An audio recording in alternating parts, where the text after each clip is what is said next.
Donc nous sommes toujours avec l'ingénieur Yamin Makila depuis la RDC de YSF Topo. Donc il va nous édifier sur la suite sur comment mesurer la hauteur inclinée en mode statique et le paramétrage complet du contrôleur High Target, High Survey Row en mode statique. Donc Monsieur Yamin Makila, à vous la parole, c'est parti. Merci beaucoup. Voilà, nous poursuivons toujours nos observations statiques. C'est-à-dire que nous sommes en train de construire notre triangulation. Maintenant, nous sommes au point 2, qui est le point B, pour construire le triangle 1. Alors, pour y arriver, nous avons stationné l'appareil comme nous l'avons fait à la première vidéo.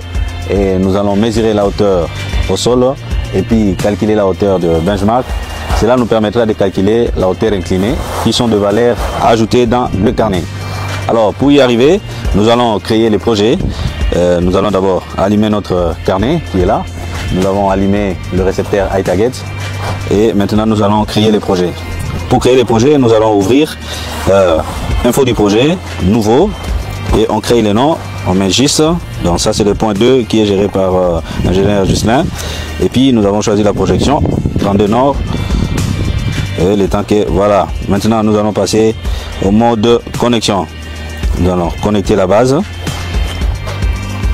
Voilà, lui, il a la connexion NIF.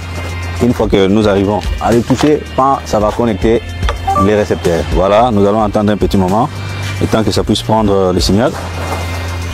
Et ça va nous confirmer. Donc, faisant l'opération de mode statique, il y a un temps qu'on doit laisser, un temps d'observation, pour permettre à ce que la constellation des satellites soit prise par le récepteur.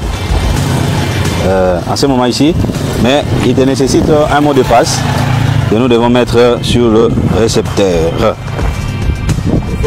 Par défaut, 6, 7, 8. voilà, nous avons 1, 2, 3, 4, 5, 6, 7, 8. Ok. Comme nous l'avons dit, le mot de passe par défaut, 1, 2, 3, 4, 5, 6, 7, 8. Et nous validons. Voilà, nous avons maintenant l'interface de la base. On va vérifier. Toujours la base, elle est connectée. 1, 2, 3, 4, 5, 6, 7, 8.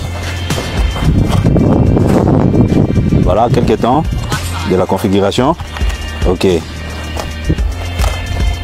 Nous allons vérifier si réellement notre point, les données que nous allons recevoir seront des données en mode RINEX pour nous permettre de les récupérer lorsque nous allons travailler.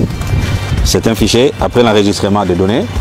Pendant que le récepteur va collecter les informations fournies par les satellites. Et ces fichiers, nous allons les récupérer en format RINEX. Une fois terminé, nous venons maintenant à l'opération statique et nous allons configurer le mode statique.